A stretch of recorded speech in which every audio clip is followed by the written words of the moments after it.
Hello friends, welcome to study group Pathshala. मैं उल्लास और आज की क्लास में हम लोग डिस्कस करने वाले हैं preparation strategy specially SSC CHSL 2019 के लिए। जैसा कि फ्रेंड्स हम सभी को पता है अगस्त 2020 में आपका एग्ज़ाम होने वाला है और जिनका एग्ज़ाम नहीं हो पाया था शुरुआत में उन सभी का एग्ज़ाम, जो बचे हुए एस्पिरेंट्स हैं उन सभी का एग्ज़ाम अगस्त 2020 को होना है। ठीक है, तो आपके पास इधर करीब 2 मंथ्स का टाइम है। 2 मंथ्स में आप कैसे तैयारी करो चीज़ों की। बेसिकली आपको पता तो होता है कि आपको क्या क्या प्रिपेयर करना है, लेकिन उसके डेप्थ में नहीं आप जाते। इंडिविजुअली आपको किस चैप्टर से क्या चीज़ प्रिपेयर करनी है ये नहीं पता होता है। ठीक है, तो इस वीडियो में मैं आपको बताऊंगा कि क्या चीज़ आपको प्रिपेयर करनी है, कौन से सब्जेक्ट में कौन सी चीज़ आने के चांसेस ज़्यादा रहते हैं। ठीक है, तो एक एक चीज़ यहाँ पर हम लोग डिस्कस करने वाले हैं। आपके सारे ही टॉपिक्स का बेसिकली हम लोग यहाँ पर एनालिसिस करेंगे कि कौन सा टॉपिक ज़्यादा आने के चांसेस हैं और किसको आप बेहतर तरीके से ज़्यादा किस टॉपिक्स पर आप फोकस करो। राइट, तो चलिए शुरुआत करते हैं।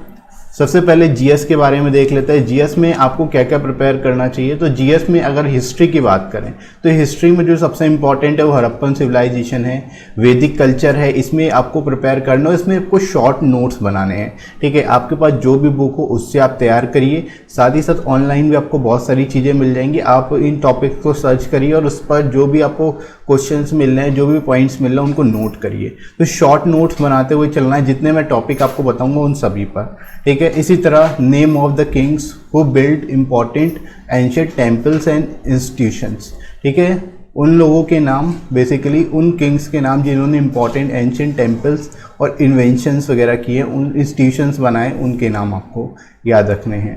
इसी तरह जो मिडियोवल इंडिया में और जो क्रोनोलॉजी है, किस टाइम पे किसने क्या बनवाया और किस टाइम पे किसने राज किया, ये सारी चीज़ें आपको पता होनी चाहिए। और इंडिया फ्रीडम मूवमेंट और उनके लीडर्स के बारे में पता होना चाहिए। ठीक है, तो ये चीज़ें आप यहाँ से हिस्ट्री से बेसिकली यहाँ से प्रिपेयर करोगे। इसके बाद अगर हम लोग बात करें ज्योग्राफी की, तो ज्योग्राफी में आपको इंडिया और उसकी नेबर कंट्रीज़ के बारे में पता होना चाहिए। इसी पर कई बार कंट्रीज़ की कैपिटल पूछ ली जाती है, कई बार आपसे करेंसी पूछ ली जाती है, तो इस तरह के क्वेश्चंस आपको जरूर मिलेंगे। ठीक है, इसके साथ ही साथ फेमस सी पोर्ट्स और एयरपोर्ट्स और उनकी लोकेशंस के बारे में पता होना चाहिए। ठीक है, ये आप यहाँ से नोट कर लेना, यहाँ पर बेसिकली आप इनको पॉइंट कर लेना। साथ ही साथ जो इम्पोर्टेंट इंस्टीट्यूशंस हैं वर्ल्ड के, इंडिया के, और उनकी लोकेशंस के बारे में आपको पता होना चाहिए। जैसे वर्ल्ड बैंक है और WHO है, इन सभी के बारे में आपको पता होना चाहिए। लीडर कौन है इनके।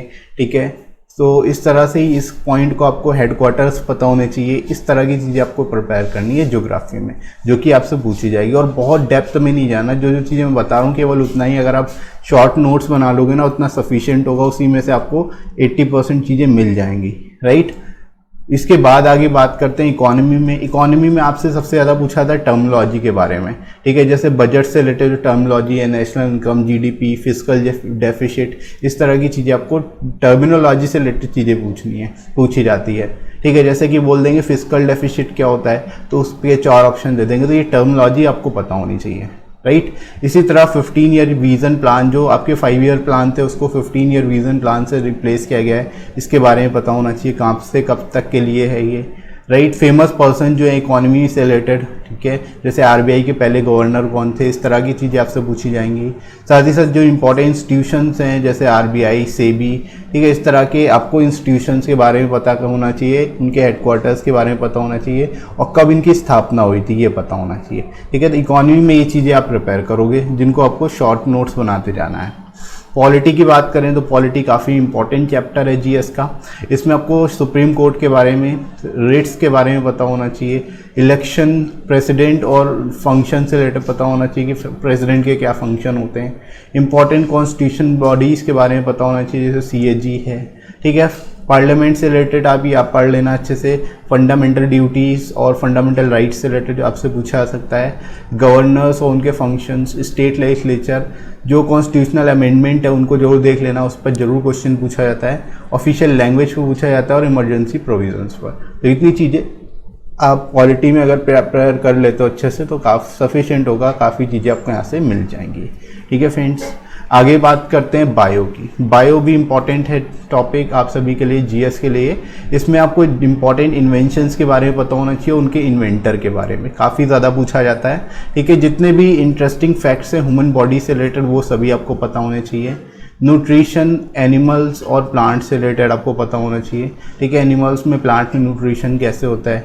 डिजीज़ेस के बारे में ज़रूर पता कर लेना, बैक्टीरिया वायरसेस के बारे में पता होना चाहिए, इस पर जरूर आने के चांसेस हैं।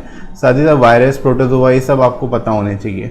और अगर आप लास्ट 4 चैप्टर्स जो एनसीईआरटी के हैं 12th क्लास के इन्वायरमेंट बेस्ड, वो अगर लगा देते हो तो ये सारी चीज़ें आपकी कवर हो जाएंगी, वो जरूर आपको लगा लेना है, ठीक है। तो इतना अगर आप यहाँ पर जीएस में कर लोगे बायो सेक्शन में तो सफिशिएंट होगा, इसी में से आपको मिल जाएगा, बहुत ज़्यादा डेप्थ में नहीं जाना आपको, राइट। इसके बाद बात करते हैं केमिस्ट्री। केमिस्ट्री में क्या क्या चीज़ें आपको प्रिपेयर करनी है।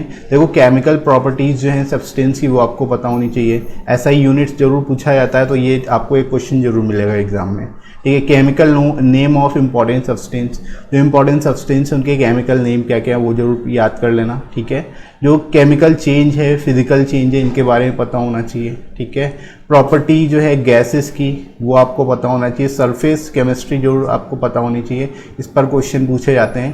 साथ ही साथ एवरीडे लाइफ में केमिस्ट्री का क्या यूज़ है, इससे रिलेटेड क्वेश्चन पूछे जाते हैं। तो ये चीज़ें अगर आप प्रिपेयर कर लेते हो तो ये आपको मिल जाएगा एग्जाम में, ठीक है। इतनी इंपॉर्टेंट चीज़ें, इनको आप सेपरेटली जो मैंने पॉइंट यहाँ पर लिखे हैं बस उनको ही आप प्रिपेयर करना, ठीक है। उतना ही अगर आपको कंप्लीट हो जाता है तो सफिशिएंट होगा। उसके बाद एडिशनली अगर आप कुछ पढ़ना चाहते हो तो पढ़ सकते हो, लेकिन जितने मैं यहाँ पर पॉइंट्स में बता रहा हूँ चीज़ें उसको जरूर अच्छे से शॉर्ट नोट बना के पढ़ लेना, ठीक है। इसी में से ज़्यादातर चीज़ें आपको मिलेंगी। फिजिक्स में भी देखो ज़्यादा कुछ नहीं है, इन्वेंशन से रिलेटेड ही पूछा जाता है, उनके इन्वेंटर पूछे जा सकते हैं।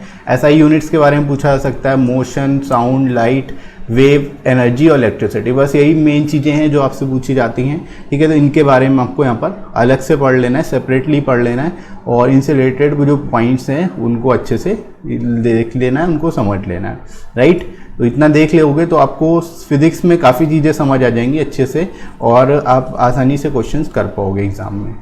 इसके बाद जो सबसे इंपॉर्टेंट पार्ट आता है करंट अफेयर का, क्योंकि करंट अफेयर से रिलेटेड क्वेश्चंस आपको मिलेंगे। इसमें स्पोर्ट्स से रिलेटेड जो क्वेश्चन है वो आप प्रिपेयर करना। साथ ही साथ जो अवार्ड्स हैं, अवार्ड किसको क्या मिले, ठीक है, ग्रैमी अवार्ड किसको मिला या फिर अदर कोई अवार्ड मिल रहा है तो वो सब आपको देखने पड़ेंगे। पॉलिटिक्स के बारे में देखना होगा कौन क्या कह रहा है, और सबसे ज़्यादा आजकल सीएम के नाम पूछे जा रहे हैं, चीफ मिनिस्टर्स के नाम पूछे जा रहे हैं, वो ज़रूर आप देख लेना। जो स्टेट है जिनके चेंज हुए हैं, स्पेशली जो जिनके सीएम चेंज हुए हैं उनको जरूर देख लेना, ठीक है।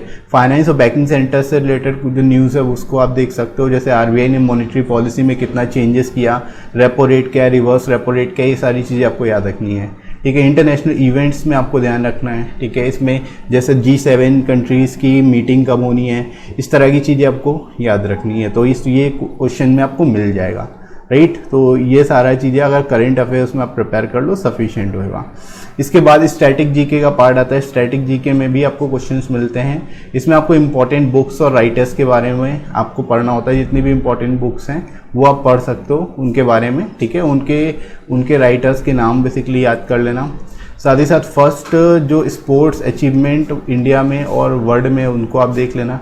फर्स्ट जो किसी भी चीज़ से रिलेटेड है उनको जरूर देख लेना, आएगा जरूर, ठीक है। स्टेट एनिमल्स और सिंबल से रिलेटेड आपको देखना है। अवार्ड्स और उनके इम्पोर्टेंस के बारे में, ठीक है। जो इम्पोर्टेंट अवार्ड्स हैं वो किस लिए दिए जाते हैं ये भी आपको पता होना चाहिए, ठीक है। साइंटिस्ट के नाम जिनको नोबेल प्राइज़ दिए गए इंपॉर्टेंट डिस्कवरीज के लिए, इसमें आपको डिस्कवरी भी याद रखनी है, क्या डिस्कवर किया उन्होंने और किस लिए उनको दिया गया, राइट। इंपॉर्टेंट डेज को आप प्रिपेयर कर लेना, जितने इंपॉर्टेंट डेज हैं वो भी आपको प्रिपेयर करने हैं, वो भी बेसिकली आपको याद रख लेना है, ठीक है गाइस। तो ये बेसिकली इतनी चीज़ें अगर आप प्रिपेयर कर लेते हो तो जीएस में काफ़ी चीज़ें हो जाएंगी। अब फाइनली स्ट्रेटजी की देख लेते हैं, इसकी क्या आपको स्ट्रेटजी फॉलो करनी होगी। इसके लिए जस्ट जितनी चीज़ें मैंने बताई उनके शॉर्ट नोट बनाइए, और जो बुक्स हैं आपके पास उनको रीड करिए। शॉर्ट नोट आपको बनाना ही बनाना है। प्रीवियस ईयर क्वेश्चंस को आप प्रिपेयर कर सकते हो, लगा सकते हो, बेसिकली मॉक टेस्ट दे सकते हो, और रिवीजन करना है। जो भी जितना आपको मैंने बताया उतना अगर आप नोट कर लेते हो उसके बाद उनको रिवाइज करते रहो, ठीक है। जब 2-3 बार रिवाइज कर लोगे तो सफिशिएंट आपको चीज़ें मिल जाएंगी, ठीक है गाइस। इसके बाद बात करते हैं मैथ्स के लिए। मैथ्स के लिए स्ट्रेटजी क्या होगी, इसमें सबसे पहले आपको देखना है कि कौन कौन से टॉपिक्स आपके वीक हैं, जो आपको बहुत अच्छे से नहीं आते। तो उन टॉपिक्स को बेसिकली आपको पढ़ना है, उन टॉपिक्स को फोकस करना, उनको पहले आप नोट कर लीजिए कि ये टॉपिक मेरे अभी बहुत ज़्यादा स्ट्रांग नहीं है, तो इनको सबसे पहले आप तैयार करोगे सबसे अच्छे से, ठीक है। जो प्रीवियस ईयर क्वेश्चंस हैं उनको आप सॉल्व करो ज़्यादा से ज़्यादा, जितनी शॉर्ट ट्रिक्स हैं उनको रिवाइज करो, और क्वेश्चंस को टाइप वाइज पढ़ो। टाइप वाइज पढ़ोगे तो आपको सारी चीज़ें पता ही रहेंगी कि कौन से टाइप में कौन सा क्वेश्चन बन सकता है, ठीक है। तो इस तरह से आपको बढ़िया से अच्छे से तैयार कर पाओगे। और इस चैनल पर मैंने आपको सारे टॉपिक्स कराए भी हुए हैं, कोई भी टॉपिक आप उठाओगे इसकी टाइप वाइज ट्रिक्स मैंने आपको बताई हुई हैं। तो इसकी कमेंट सेक्शन, इसमें बेसिकली चैनल सेक्शन में जाके आप वहाँ से प्लेलिस्ट सेक्शन से देख भी सकते हो, जो भी टॉपिक आप देखना चाहते हो वो सारे आपको मिल जाएंगे, ठीक है। और फाइनली आपको प्रैक्टिस करनी है, जितना ज़्यादा प्रैक्टिस करोगे उतना बेटर है, ठीक है। और मैथ्स के लिए मैं आपको अनअकैडमी प्लस पर भी स्पेशल क्लासेस लेता हूँ, ठीक है। स्पेशल क्लासेस जो होती है मेरी डेली होती हैं, ठीक है। डेली 12 बजे से होती हैं, 12 PM से आप मेरी स्पेशल क्लासेस ज्वाइन कर सकते हो। और इसमें मैं आपको प्रैक्टिस कराता हूँ सारे टाइप के क्वेश्चन, जो भी आपके क्वेश्चन आने वाले होते हैं और जो प्रीवियस ईयर क्वेश्चन होते हैं, ठीक है। तो हर टॉपिक के क्लास हम लोग यहाँ पर डिस्कस करते हैं। तो आप स्पेशल क्लासेस को जरूर ज्वाइन करना, 12 बजे से डेली क्लास होती है और फ्री क्लास होती है, इसको आपको कोई कुछ भी पे नहीं करना होता है इसके लिए, ठीक है। जस्ट आप आइए और जो भी आपको पढ़ाया जा रहा है उसको आप नोट करिए, आपको सफिशिएंट तरीके से सारी चीज़ें कवर करा दी जाएगी, कुछ अलग से पढ़ना नहीं पड़ेगा, ठीक है फ्रेंड्स। इसके बाद रीजनिंग की बात करें तो रीजनिंग में भी आपको वीक टॉपिक्स देखने, कौन कौन से टॉपिक्स आपके वीक हैं उन टॉपिक्स को पहले अलग से पढ़ लेना है। उसके बाद प्रीवियस ईयर पेपर्स को आप सॉल्व करो, जितनी शॉर्ट ट्रिक्स हैं किसी टॉपिक से रिलेटेड उनको नोट कर लो अलग से, और फिर फाइनली प्रैक्टिस करना है। प्रैक्टिस के लिए मॉक टेस्ट लगा सकते हो, या आपके पास कोई बुक हो तो उससे एक्सरसाइज लगा सकते हो, ठीक है। तो ये पूरा आपको रीजनिंग सेक्शन में करना है, ठीक है गाइस। इसके बाद फाइनली आता है इंग्लिश। इंग्लिश काफ़ी अच्छा इंपॉर्टेंट टॉपिक है, स्कोरिंग टॉपिक होता है। अगर आपकी इंग्लिश अच्छी है तो आप काफ़ी अच्छा स्कोर कर सकते हो इस सेक्शन में। और इसमें ग्रामर में बेसिकली आपको 3 चीज़ें ही कवर करनी होती हैं। बेसिकली रूल्स कवर कर लो सारे के सारे, और वोकैब कर लो। रूल्स को आप नोट कर लो, अपने शॉर्ट नोट्स बनाओ खुद से हैंड राइटिंग में, और जो भी नोट्स हैं उनको प्रैक्टिस करना है, उनको रिवाइज करना है। प्रैक्टिस ही बेसिकली इतना ज़्यादा आप करोगे उतना बेटर आपको याद रख पाओगे उन रूल्स को, ठीक है। तो प्रैक्टिस ज़्यादा से ज़्यादा करना है। इसके बाद आपको वोकैब के लिए क्या करना है, आप इस बुक को ले सकते हो, वर्ड पावर मेड इजी। इसमें आपको सफिशिएंट बेसिकली टॉपिक्स, जितने भी मोस्ट इंपॉर्टेंट वर्ड्स हैं वो सब मिल जाएंगे। उनको एक बार जब इसको आप पूरा गो थ्रू कर लोगे तो अपने आप चीज़ें आपको याद होने लगे, अपने आप वर्ड्स याद हो जाएंगे, ठीक है। आपको रटने नहीं पड़ेंगे, ठीक है। आप काफ़ी अच्छे तरीके से याद कर पाओगे। तो ये बुक ले सकते हो और इसमें आपको बेटर तरीके से सारे वर्ड्स सिखाए गए हैं, राइट फ्रेंड्स। तो इतनी चीज़ें अगर आप फॉलो कर लेते हो तो आप आसानी से बेटर स्कोर कर पाओगे SSC CHSL में, ठीक है। इसके साथ ही आप मुझे फॉलो भी कर सकते हो अनअकैडमी पर। जैसे मैंने बताया मेरी रेगुलर स्पेशल क्लास होती है, आप यहाँ पर रेगुलरली देख सकते हो, डेली मेरी क्लासेस होती हैं, तो वो आप यहाँ पर अटेम्प्ट कर सकते हो। पूरी तरह से फ्री क्लासेस होती है, आप जस्ट सर्च करोगे अभिलाष कुमार अनअकैडमी पर और वहाँ से स्पेशल क्लास वाले सेक्शन में जाओगे तो डेली आपको यहाँ पर क्लास मिलेगी, ठीक है। तो आपको डेली क्लासेस अटेंड करनी है। सारे ही टॉपिक्स मैं यहाँ पर करा रहा हूँ, टाइप वाइज करा रहा हूँ, तो एक टॉपिक की 5 से 6 क्लास मैं लेता हूँ, तो सारे ही टॉपिक्स यहाँ पर, सारी जितने भी ट्रिक्स हैं वो सब मैं कवर करा दूंगा, ठीक है। तो जस्ट आपको इनको रेगुलरली वॉच करना है, ठीक है फ्रेंड्स। और आप मुझे अनअकैडमी प्लस पे ही फॉलो कर सकते हो, अनअकैडमी प्लस सब्सक्रिप्शन ले सकते हो। अगर आप CHSL की ही स्पेशली तैयारी कर रहे हो तो 3 मंथ का सब्सक्रिप्शन ले सकते हो। अदरवाइज CGL की भी कर रहे हो तो आप 12 मंथ का ले सकते हो, 6 मंथ का भी ले सकते हो अपने अकॉर्डिंगली, ठीक है। जस्ट आपको 10% डिस्काउंट भी मिल जाएगा जब आप रेफरल कोड यूज़ करोगे अभिलाष कुमार -077। जैसे ही आप अप्लाई करोगे आपको 10% डिस्काउंट भी यहाँ पर मिल जाएगा, ठीक है। तो आप अनअकैडमी प्लस सब्सक्रिप्शन भी ले सकते हो अपनी प्रिपरेशन को बेटर बूस्ट करने के लिए, ठीक है गाइस। तो आई होप आप सभी को समझ आया होगा कि कैसे आपको प्रिपेयर करने हैं टॉपिक्स को, और जो जो टॉपिक्स मैंने बताया उनको जरूर आप नोट करते जाना, राइट फ्रेंड्स। तो आई होप वीडियो अच्छा लगा होगा आप सभी को। वीडियो को लाइक जरूर करिएगा, शेयर करिएगा सभी लोग, और सब्सक्राइब कर लीजिए चैनल को अगर आप में तो कोई नया है तो, ठीक है फ्रेंड्स। इसके साथ ही साथ आप कमेंट सेक्शन से जरूर कमेंट करके सजेशन भी दे सकते हो, कोई टॉपिक अगर इंपॉर्टेंट लगता है तो सजेस्ट कर सकते हो, मैं उस पर आपको वीडियोस प्रोवाइड कर दूंगा, राइट फ्रेंड्स। तो अभी के लिए इतना ही, नेक्स्ट मिलते हैं अगली क्लास में। Thanks for watching.